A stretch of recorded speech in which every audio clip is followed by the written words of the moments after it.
Assalamualaikum warahmatullahi wabarakatuh. Perkenalkan, nama saya Safira Dewi Antika, NIM 2017201124 dari kelas 2 Ekonomi Syariah C, akan mereview jurnal atau artikel yang disusun oleh Imron Mustafa yang berjudul Jendela Logika dalam Berpikir Deduktif dan Induktif sebagai Dasar Penalaran Ilmiah.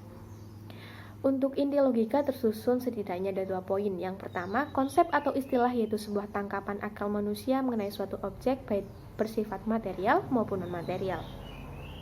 Yang kedua, proposisi atau kalimat pernyataan yaitu sebuah pemikiran yang dinyatakan dalam bentuk bahasa meskipun tidak semua yang ada dalam pemikiran manusia mampu diungkapkan dalam kata-kata. Artikel ini juga berisi tentang logika dengan filsafat. Filsafat sendiri dapat didefinisikan secara pasti karena ia berkaitan dengan masing-masing filsuf yang berkaitan dengannya, karena banyak pendapat orang yang berbeda-beda. Maka jika dikatakan bahwa filsafat merupakan penyempurnaan dari logika, lantas perlu diketahui beberapa faktor minus dari logika yang dilengkapi atau ditambal oleh filsafat itu sendiri. Yang pertama, logika sebagai instrumentalisme. Yang kedua, logika sebagai formalisme. Yang ketiga, logika sebagai universalisme. Dan yang keempat, logika sebagai saintisme. Dalam artikel ini juga dijelaskan tentang penalaran deduktif dan induktif. Penalaran deduktif adalah suatu kerangka atau cara berpikir yang bertolak dari sebuah asumsi atau pernyataan yang bersifat secara umum demi mencapai sebuah kesimpulan yang bermakna lebih luas atau khusus.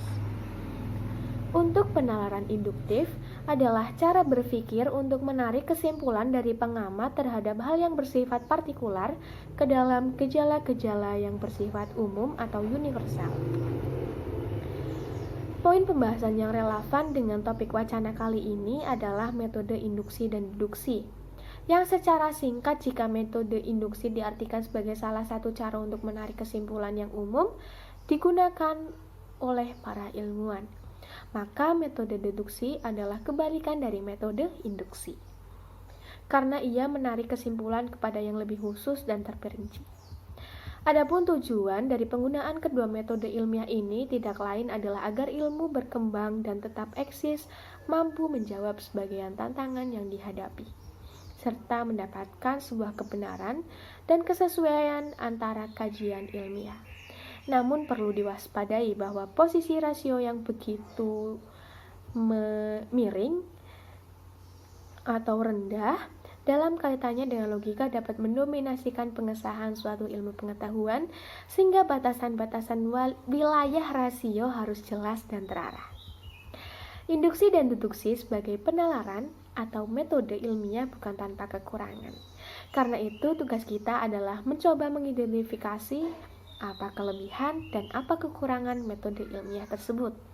Tujuannya adalah untuk mendapatkan metode penalaran ilmiah yang menghendaki pembuktian kebenaran secara terpadu antara kebenaran rasional dan kebenaran faktual.